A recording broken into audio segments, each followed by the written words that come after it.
Welcome back, YouTube. For those who do not know me, hello. My name is Noah, and on my channel we talk about death, true crime, haunted people, places, and things, spiritual reparations, and how you can fuck around and find out. If you are not subscribed, now bestie, what we really talking about? Subscribe now, make sure your notification bell is on, and if you do not follow me on TikTok, Instagram, or Facebook, give me a follow. I will be leaving the links down below. Before we start today's episode, I just wanted to call all of my slot machine game lovers to the front. I have a treat for you. I have been completely hooked on a fantastic mobile game that's been keeping me at the edge of my seat. It's called Cash Rally, a mobile slot app that brings the enjoyment of the casino right to your fingertips. But here's the kicker. Cash Rally delivers the same electrifying experience straight to your phone with top-tier entertainment and thrilling gameplay. This app is a must-try. Believe me, you won't want to miss out. Getting started is easy. Just download the app on your mobile devices. It's free to download and no need to worry about compatibility because it is available on the Apple Store and Google Play. You can also scan the QR code on the screen or click the link down below in the description. I am amazed at the incredible selection of games that they have to offer. I've counted over 40 IGT slots on this app. From the Mystery of the Lamp and Prosperity Link to the newest game, Samurai AA8 Spin Kenji, which is my favorite because it gives so many bonuses. There's a thrilling adventure for everyone, and that's just the beginning. One of the best things about this game is the generous bonuses they give you. I will tell you a story. I will not tell you a lie. As a Las Vegas resident, this is one of the best slot apps that I've ever played. I've been playing the game on my downtime in between editing videos, and I truly enjoy it. So if you love the slots, I highly recommend that you run over to the App Store or Google Play and download it today. Or you can scan the QR code on the screen. On today's episode, we will be talking about a subject that I've talked about for like the last year and a half, and that is the deathbed phenomena. But we are getting to hear from hospice nurses who firsthand have experienced this phenomenon. Now, what is the deathbed phenomenon? So it's basically whenever someone is about to pass, usually on hospice, usually coherent but not coherent, and they are speaking to loved ones. They're about to pay spiritual reparations in some cases, and it's absolutely amazing and scary at the same damn time. So we're going to be watching some TikToks, and as usual, I will be linking all of the creators down below. Please give them a follow. This first clip comes from an account called Hospice Nurse Julie, my apologies, and she is just going over some things that are normal to her as a hospice nurse, but may seem strange to the average person. And just listen to what she says. Here's some of the craziest things that I've experienced while being a hospice nurse. So one, and this happens all the time, is people about a month out from dying will start talking to dead relatives, dead loved ones, dead pets. They'll start seeing people, talking to people, angels, depending on their religion, Jesus. It just depends. So that is something that happens all the time. It's not even a weird occurrence, just FYI. Another thing that you witness is the rally. People looking very, very, very sick and then suddenly getting a burst of energy, having a really good couple of days, and then die suddenly after. Another crazy thing that I've seen is people basically saying, okay, tonight's when I'm going to die. And you're like, ha ha ha ha ha, because they don't seem like they're going to die that night. They don't look like they're actively dying. And then they do. They basically just choose when they're going to die. Now, that doesn't happen often, but I've definitely seen it a handful of times while being a hospice nurse for the past 5 or 6 years. Let's see what else. I have seen someone who was actively dying, which means they definitely looked like they were hours away from death. And then by the next morning, they were awake, walking around, talking, eating, and it wasn't the rally because they lived for another 3 months. So to me, I feel like I've witnessed a miracle watching that happen.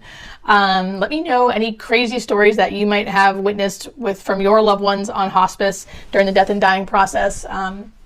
I've seen some pretty, I've seen some pretty magical things in general, so I'm curious to see if you've ever witnessed something like this. Speaking to religious figures and dead relatives is insane. My husband's grandfather actually experienced this, and in the days before he passed, which he wasn't even on hospice, like he just passed of natural causes, and he was talking to his sister and his mother who had been deceased for years, like over 10 years. This next creator goes by The Haunted Grove, and he's telling a story that his mother told him when she used to work in a hospital. Y'all just listen. So when my mom told me this story, it gave me goosebumps. So my mom is a hospice nurse, and one night a few years ago she was on call, and she gets a call from one of the hospitals in town that says, hey, we got a patient, they just got the bad news from the doctor, and they want to be on hospice. My mom did her job. Okay, let them know I'll be there shortly. Probably take me about 10 minutes. So at the hospital was this woman, we'll call her Jane. She had just gotten told by the doctor, the bad news that she had terminal cancer, and she didn't have a whole lot longer to live. So while her family was there, they elected to go on hospice for the remaining time that she had left. So after they had made the decision as a family, her kids, everybody, they left. So Jane was kind of sitting there taking it all in while she was waiting for the hospice nurse. In this moment, a woman walks in her room, and Jane's kind of looking up like, who the hell are you? And this woman introduces herself and says, hi, my name's Betty. I'm your neighbor. I've been your neighbor for the last couple days here in the hospital. I'm just in the room down the hall. And I heard the bad news. So I just wanted to come in and say, is there anything I can do for you to let you know that it's going to be okay? And Jane was like, what do you mean you heard how did you hear the bad news? And she was kind of taken aback by this. And she's talking to me, and she goes, no, I'm okay. I think I just need some time. The hospice nurse is coming. I'm going to just take some time to myself. So this woman comes and goes, okay, okay, sweetie, we're in the Midwest. Okay, sweetie, if you need anything, let me know. And so instead of turning around and leaving the room, Betty turns and walks into the bathroom of Jane's room and shuts the door. And Jane was just kind of shocked, like, what is happening here? And literally, probably 60 seconds after that happened, my mom got there. She came and she knocked on the door, hi, I'm the hospice nurse. Do you have a minute to talk? And Jane was kind of like, yeah, I guess. So my mom, she's been a nurse for a really long time. And so she sees like this hesitation on Jane's face, and she can hear it in her voice. And she's like, is there something on your mind? Do you want to say something? And Jane was kind of like, so my neighbor, Betty, just came in and, was really sweet, really a nice lady, but she just went into the bathroom and she's still in there. My mom was like, oh, okay. How long has she been in there? And Jane was like a minute or so, but I can't, I don't hear anything. I don't hear, what's going on. So my mom is trying to be very polite. Obviously, this is a situation where Betty doesn't need to be there. And, my mom's been in healthcare for a long time. She thought maybe Betty might have a little dementia or something. So she walks over to the bathroom door and she knocks, and there's no answer. And she knocks again and she says, hey, I'm so-and-so, I'm with hospice. I'm going to open the door. So then she goes to open the door and there's nobody in there. So then, my mom says to Jane, gosh, there's nobody in here. And Jane's like, kind of wigged out. Obviously, she's like, I had a conversation with her. Like, I'm not sleeping. I'm not groggy. She was in there. And so, my mom was like, okay, well, let's, you just had a traumatic, thing happen. It's a lot going on. Let's kind of get going. We'll talk through this, and maybe I'll go check on Betty, and maybe she slipped out at some point when you didn't see her. So they finished the paperwork, because of course it's healthcare, there's paperwork for everything. So they finished the paperwork. My mom says, they finished chatting, and my mom says, okay, well, I'll go check on Betty, and we'll be at the end. And Jane's like, okay, thank you for coming. So my mom leaves and walks over to the room that Betty said she was from, and she looks in, and there's nobody in there. So then she walks down to the nurse's station to report off, I guess, what she had done, and kind of keep in communication with the nurses. And as she's reporting to the nurses, she tells them, hey, Jane said Betty kind of came in her room right before I got there, and I can't find her in her room now, so I just want to make sure that, if she has dementia or something, she's not lost somewhere, so if somebody could just make sure she's okay. And I'll never forget my mom's face when she told me this part. She said the nurse looks at her and goes, what? So my mom goes, Betty, I just want to make sure she's okay. She was in, and recants the story. And the nurse looks at her and goes, Betty died this morning, like 12 hours ago. Betty's not there. Betty was not in her room. And of course, my mom was shooketh by this. My mom is not a storyteller. She's not she's a spiritual person, but, she's not big into the paranormal. So this really took her back. She was pretty freaked out by this, but yeah, when she told me the story, like I said, I know her. She doesn't make up stories. She doesn't make this stuff up. So when she was telling me this, like, I got goosebumps. I'm like, that is creepy. Ghosts at a hospital? Does that really seem unreal? Hospitals are places that people go to die in some cases, but I just find it extremely odd that her neighbor, who wasn't her neighbor at the time, checked on her, locked herself in her bathroom, and disappeared. I'm sorry. To me, whenever you're close to death, I feel like the veil is very thin. And I don't believe she hallucinated Betty coming into her room. This next creator goes by Jenny Bravo, and Jenny works in hospice, and she is just giving you your fair warning that ghosts are absolutely real. I work in hospice. Spirits are real. I'm sorry. Ghosts are real. I'm gonna be the first one to tell you. One time I'm in this room on my own and I'm cleaning this body to be bagged. I'm the only one in there, right?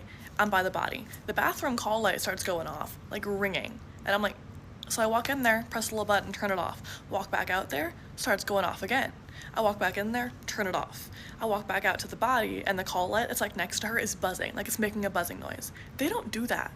They don't make that noise. I was like, bitch, the fuck? The time this girl that I work with was holding this patient's hand as they passed. And then when they like closed their eyes, passed, took their last breath, she looks up at the light starts flickering. Like immediately after the patient passed, light starts flickering. It don't do that. It don't work like that. Something was there. Not hospice, but I had this confused patient once, and he did not remember what he said 3 seconds ago. Like was not talking about the same stuff all day. He was super confused, right? 3 separate times throughout the day, he looks at me and asks me about the lady with long black hair standing behind me and not smiling. What the fuck do you mean? The lady with long black hair standing behind me and not smiling? Spirits are real. I'm sorry. Yeah, no. That patient, I would have been so afraid. A lady with long black hair behind me not smiling. But I'm assuming, and if you're a hospice nurse or a nurse in general, a lot of paranormal shit goes down in hospitals, hospice facilities. But I would have clocked out. Because what fucking lady? We not playing them games, pop. This next video is a video that was sent to hospice nurse Julie. And it is of a spirit doing something particular.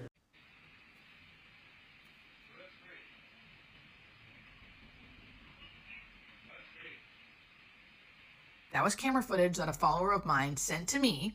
Their loved one is on hospice or was on hospice. You can see them lying in bed, and then you can see this like film kind of ghostly figure go around them.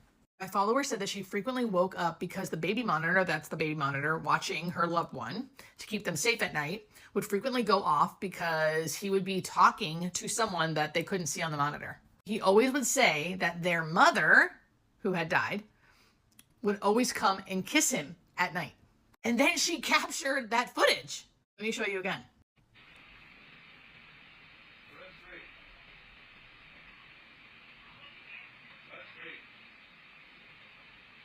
So I don't know camera technical issues, and I'm a skeptic. So if anyone knows, like, could that actually be something else? Like, could that be lint? Could that be something else? But many people send me videos like that, and this is the first one I've ever shown because I was like, damn, that does look like someone's there. What do you guys think? As creepy as that is, it's kind of sweet as well. They say loved ones come to you in spirit whenever you're about to pass so that they can help you guide your way into the afterlife. So what better way for a person to see their mother or have their mother kissing them before they go? These next couple of TikToks are from hospice nurse Julie because she is one of the biggest creators that goes over what happens to the human body spiritually and physically once you are nearing death. Okay, so make sure you give her a follow. I will be linking her again. Follow if you're over on TikTok. I just left a patient's house who was having visioning and the death stare happen right before my eyes. So if you guys aren't familiar, visioning is something that happens with I wouldn't say almost all, but many patients on hospice where they see dead relatives. And the death stare is when they stare at something on the wall and they're seeing something that we don't see. So I just witnessed it with my own eyes. It's my first day back to work after the new year, and I just witnessed this, and it's like the most magical thing ever. We don't know what it is, and like I don't claim to know what it is, but it's crazy when you see it. So this patient, late 90s, has been married to his wife for almost 70 years. They're both amazing, wonderful people. I wish I could like stay there for hours. But he's like pleasantly confused. And I could tell that he's kind of going in and out of consciousness while I'm there.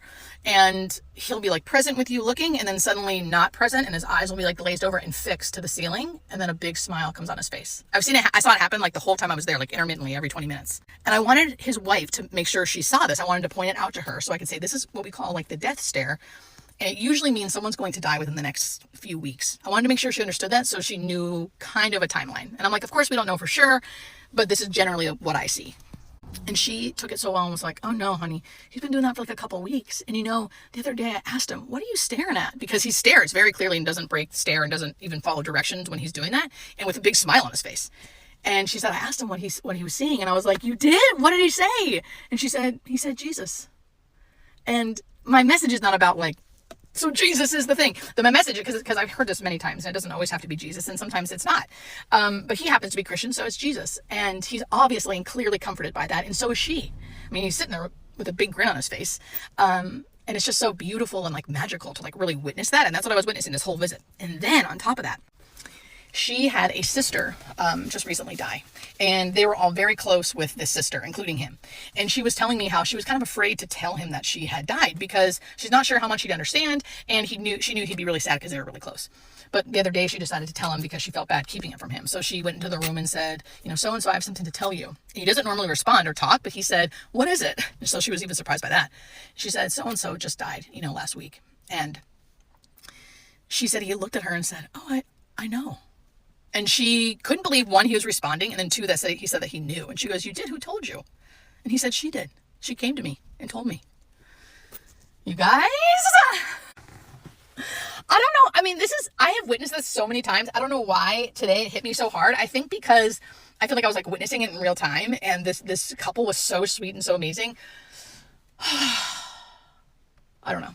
It was just so great and so amazing. Good first day back. Love you guys. You guys, if this story doesn't give you chills, like I do not know what will. You need to hear this. A follower of mine sent me the story. I got permission to share, and there's a picture. I'm actually going to read it verbatim off of the email because she tells it so well. Okay, it starts out, Julie, this is true. Lipstick! Okay, here we go. I was pregnant nearly 30 years ago. At the same time, my mom was dying of cancer. I wasn't able to be with her as I was on bed rest and I lived hundreds of miles away. So my sister was taking care of her. One day, my sister asked my mom, who had been immobile and not speaking much, what you doing, Mom? And my mom quickly replied, oh, just sitting on the stairs. My sister thought that was so odd, and she told me about it. My mom ended up dying hours after my baby was born. When she was 4, I told my daughter how much her grandma would have loved her and how I wish she could have met her. My little girl said with surprise, as if I should have known, we did meet, she said. No, honey, she died before you could meet her. My daughter firmly said, yes, I did so meet her. I was on the stairs coming down, and she was on the stairs going up. And we sat together for a while on the stairs. Chills, you guys. Chills! Though they didn't meet on Earth, I do believe they met. There was really no way my mom should have lingered as long as she did, except she was determined to make sure her granddaughter made it safely into my arms. I have a picture I'd love to share of the two of them side by side. They look so much alike. So let me show you the picture. You're gonna die. This is the picture. This is her daughter, and this is her mother. Look how much they look alike. Look how much they look alike. You guys. My stupid lipstick. Speaking of lipstick, she said that they both love to wear red lipstick. You guys, isn't that the most amazing story ever? Thank you so much for sharing it. Seriously, full body chills when I heard that story. Children say the most incredible, amazing things. Oh, I love it. Thank you for sharing that story with us. Disclaimer, the religious figure, Jesus, that this man was seeing is what I believe we all see in some way, shape, or form if you are doing good and being good. Now, I say that because there are many different gods, goddesses, spirits that people pray, religions. And I truly believe whenever you are nearing the end and you go up there, you meet who you consider your God, okay? So that made me feel better. And then the story of the little girl who met her Grammy on the stairs, I just cannot. And then how much do they look alike? Am I tripping because they look like twins? This next clip comes from Hospice nurse Penny, and she also tells a lot of deathbed visions, deathbed phenomenon, ghost stories. Also a very good creator if you're interested in this type of content. But she is basically telling you what she thinks happens when you were a monster on this earth and you are in the process of dying. Please listen to this lady. I almost hate talking about this one because it is very woo-woo and filled with conjecture. but it is my lived experience, and you asked. Now, this really isn't about deathbed visions as much as what I believe about people who do really bad things, what happens with them. So I have told stories before about how when people are dying, they get this faraway look in their eyes. Some people refer to it as a death stare. I say it looks like the lights are on but nobody's home. Most significantly, and none once told me, it means that the spirit has left and the body is here doing the work of dying. I was working at a hospice care center, and my patient was a sex offender from McNeil Island Prison, where they keep sex offenders in Washington, and he had a guard sitting at the bedside. What was strange to me about the guard being there is that my patient was actively dying, unresponsive, in a death coma. This guy wasn't going anywhere. I said to the guard, wow, he must have really done something very bad for you to still have to be here. The guard said, you don't even want to know. And he was right. I didn't. I wouldn't want any information that might hinder my ability to provide compassionate care to this person, because that's what I do, even if they don't deserve it. Anyway, this guy was really lingering for days. And even though I always say lingering doesn't equal suffering, this was really different. He never looked like he was in pain. We were giving him pain medication, but looking into his eyes, it was like he never left. Like he was in his body doing the work of dying all the way until the end. I've been with countless dying people, and I had never seen anything like that before and never since. So here's my conjecture, my theory. People who do really bad things not only stay in their body as they are doing the work of dying, they stay in there forever, trapped inside, while their body is in the ground decomposing or in the crematorium being burned up. It could be just wishful thinking, because I do believe in an afterlife, but I also believe that not everybody deserves for that afterlife to be a good place. You asked. This is why I be telling y'all to do good, be good, because ain't no way. This lady has seen countless people die, probably thousands in her career, and this is the only one she's ever seen. And then what he did, I don't know. Comment down below. Is this just? Do monsters deserve to die like that? Let me know what y'all think. This next clip, again, is Nurse Penny, and she is recalling a time that a patient wanted to have a last toast and possibly a last walk through the hospital. I have the spookiest hospice story you will ever hear. It's pretty woo-woo. If you like that kind of thing, you're going to love this one. This happened at a hospice care center. We had two patients whose rooms were kind of kitty corner and adjacent from each other. In the first room was a man who was dying of cirrhosis of the liver. He was pretty much out of it, actively dying, confused when he was awake, and he had this yappy little dog that was always on the bed with him. The second patient down the hall was a woman with ALS who had decided to do voluntary stop eating and drinking so that she could end her life. This lady had been with us for a long time, and she had heard that we did an honorary toast with the family members of the person after they died with non-alcoholic, sparkling cider.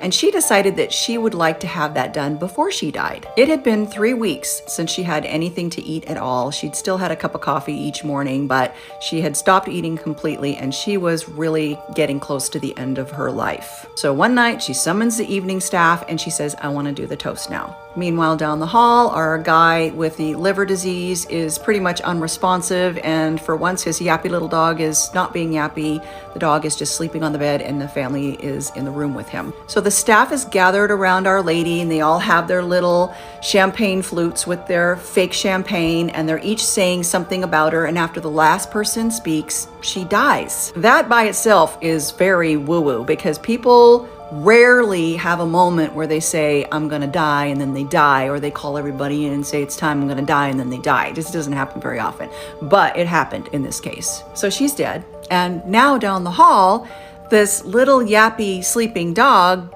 wakes up and starts yapping at the door. And the guy, who's been mostly unresponsive, sits up in the bed, looks at the door, and says, "Who are you?" "Oh, okay," and then lays back down and is unresponsive again. And the family says, "There's no one at the door." So we're all pretty convinced that Our Lady's spirit was walking past his room. True story, I shit you not. This next clip comes from an account called Kylie and Sid, and she is telling us the scariest moment of her whole nursing career. I'm going to tell you about the scariest thing that has ever happened to me while being a nurse, and it happened at my old hospital that I worked at for a couple years. And I had a patient one day. She had cirrhosis of the liver, so she was terminal, and she passed away in just a really terrible way. I went home, got a few hours of sleep, went back to work, and I was doing my first morning patient rounds at 5:30 a.m. I had a patient at the end of the hall, and it just happened to be just across the way from the patient who had passed away the night before. And as I'm walking out of this patient's room after checking on him, I kind of glance over into her room, and it was completely empty, because we had cleaned out all of her belongings. But I saw my charge nurse standing at her window, and she was looking very intently out the window at something. And I'm like, "What are you doing?" I said she was in there. I could see her silhouette.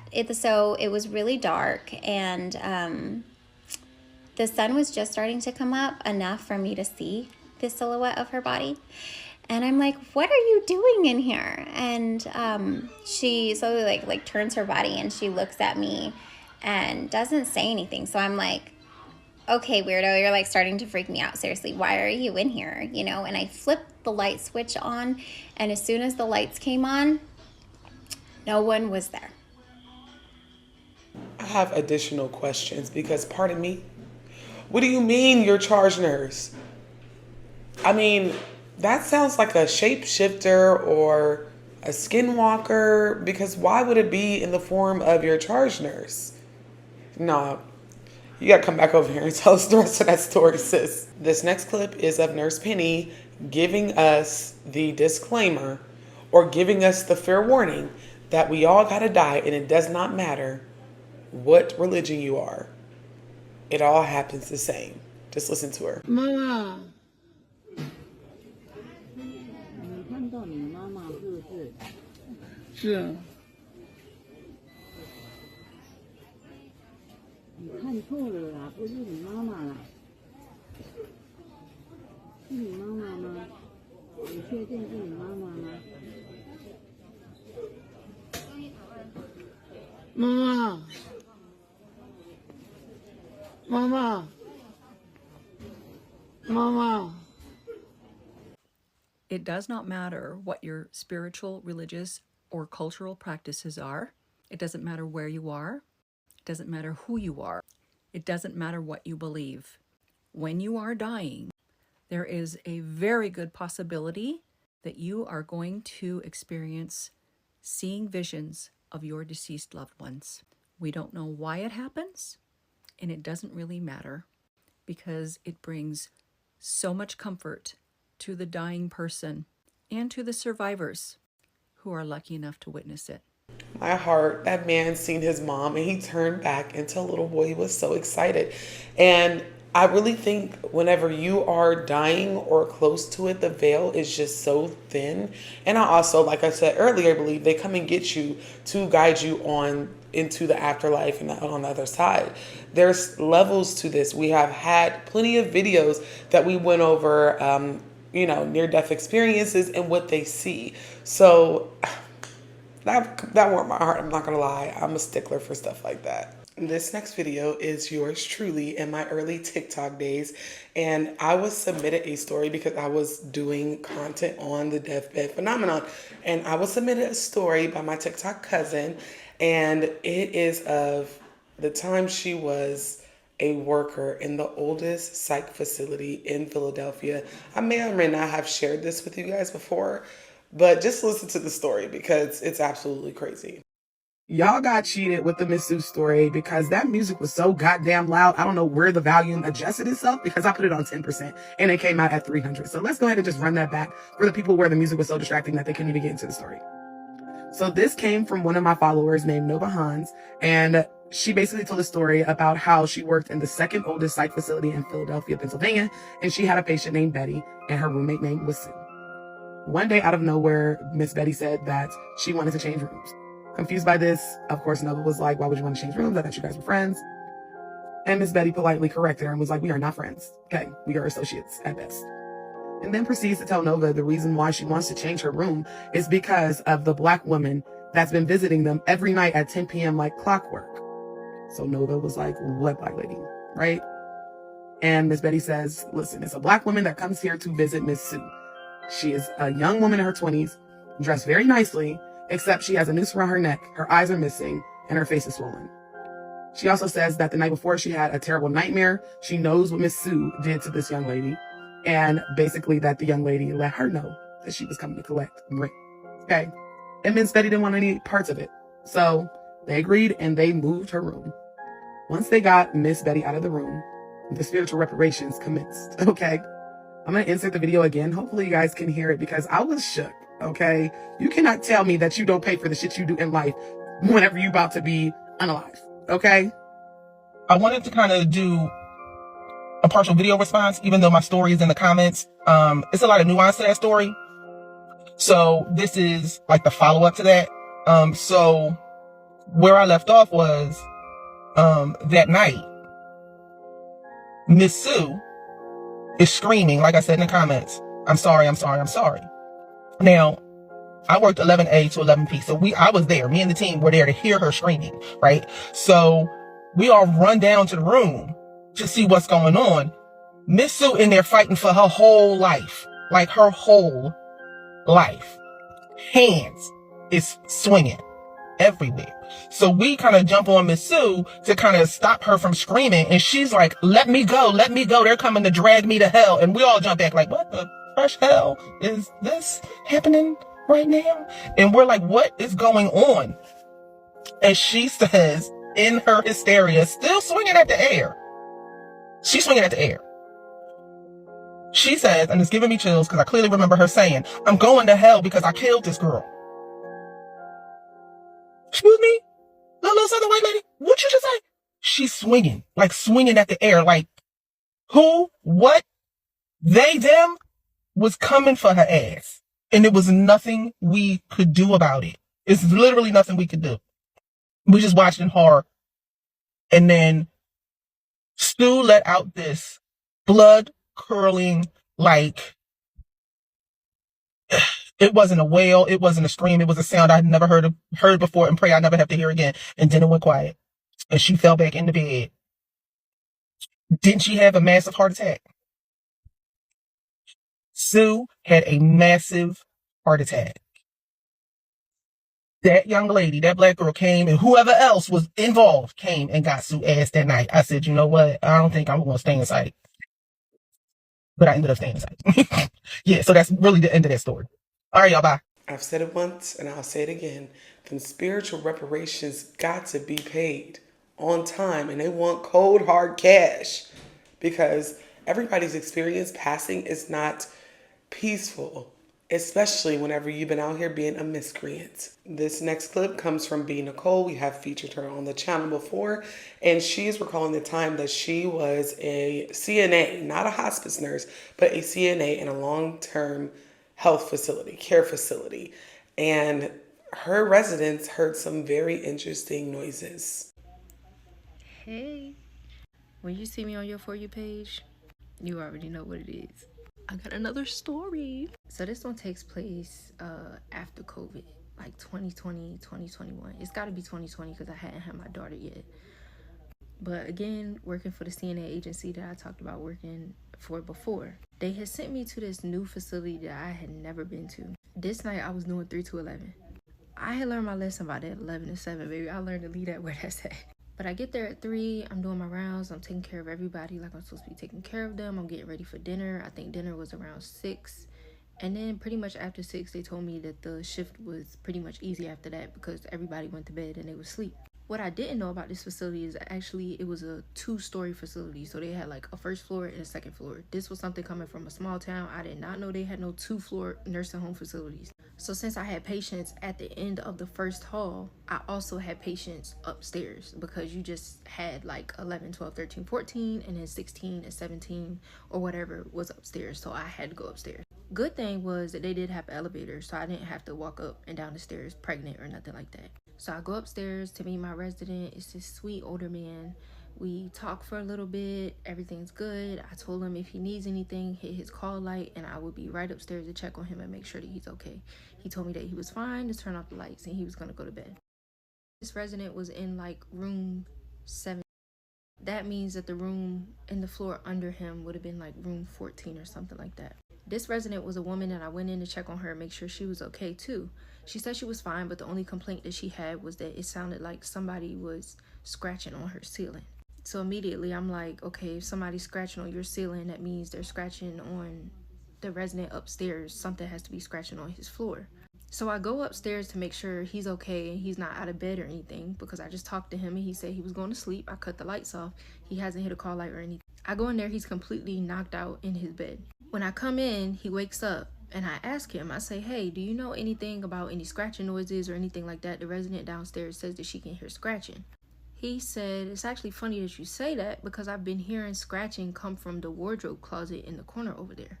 Now, I don't know if y'all know what I'm talking about, but it was like one of the big like wooden wardrobe closets with the 2 doors, and that's what every resident had their clothes in. They didn't have like closets or anything like that at this facility.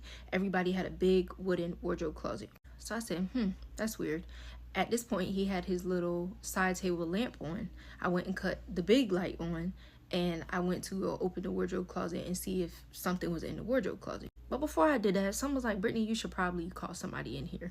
So I go and grab the nurse outside in the med cart, and I'm like, hey, I know this is weird, this is a situation, but just come in here with me and make sure everything's okay. We open the wardrobe closet, and I kid you not, there are scratch marks, deep scratch marks, all in the bottom of this wardrobe closet. Now, it's important to add that this wardrobe closet was not big enough for a person to just go in and stand in. The only way somebody would be able to fit in the bottom of this wardrobe closet were to be half hanging out, scratching on the floor, or bent over, scratching, kind of like a cat type of thing. I knew it wasn't the resident.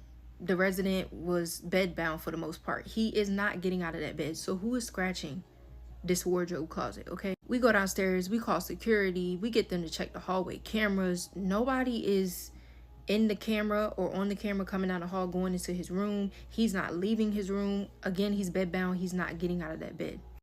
But those claw marks were not anything that a human could have done. Even if they did have long fingers, those were like cat claw marks, like cat, dog, some type of animal claw marks. So we get downstairs and we get back to the nursing station after we checked in with security, and security is left. Where the nursing station is, there's an elevator. That is the same elevator I just took to go upstairs. That is the only elevator to get upstairs, the only way to get upstairs. We're sitting here talking about the situation that just happened, me and this nurse Jackie, and we're watching the elevator go from 2nd floor to 1st floor to the bottom level of which was under the 1st floor, the garage or something like that. Open, close, and do it all over again. So this door is acting or opening like somebody's on the elevator pushing a button and somebody's walking off the elevator. Didn't do this the whole night until we went upstairs to investigate the scratching noise. And y'all know what I did. I switched the patient and switched the facility.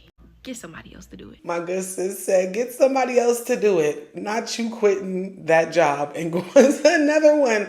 I don't blame her because everybody ain't built for the paranormal.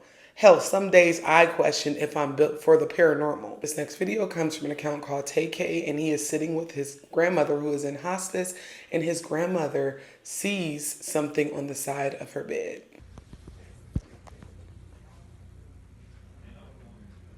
What is amazing, Mom? Can you see this little pink girl here? The pink girl? No. You can't. No, I can't see the pink girl. Is she Chinese or Oriental? Chinese. Pardon me? Chinese or Chinese?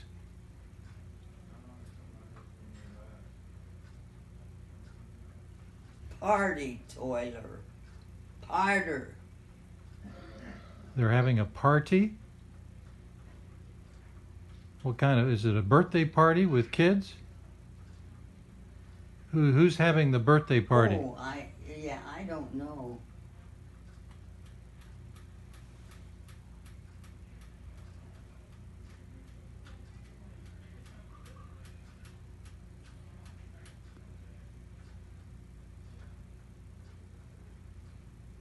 What do you think?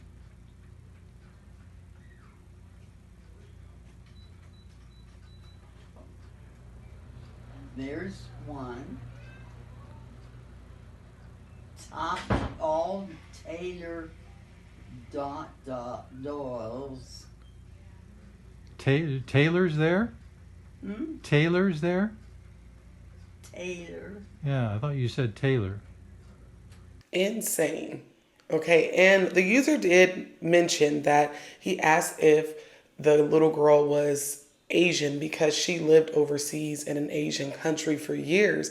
And this is just normal. Like hospice nurse Julie and Penny, they've already made it very clear that this is what people see before they go. They see spirits. There's no veil. That is all for today, YouTube. And if you would like me to cover a topic, please send me an email. If it's a longer story, send me a voice note. I will be more than happy to go over everything. And as always, y'all do good, be good, and stay safe.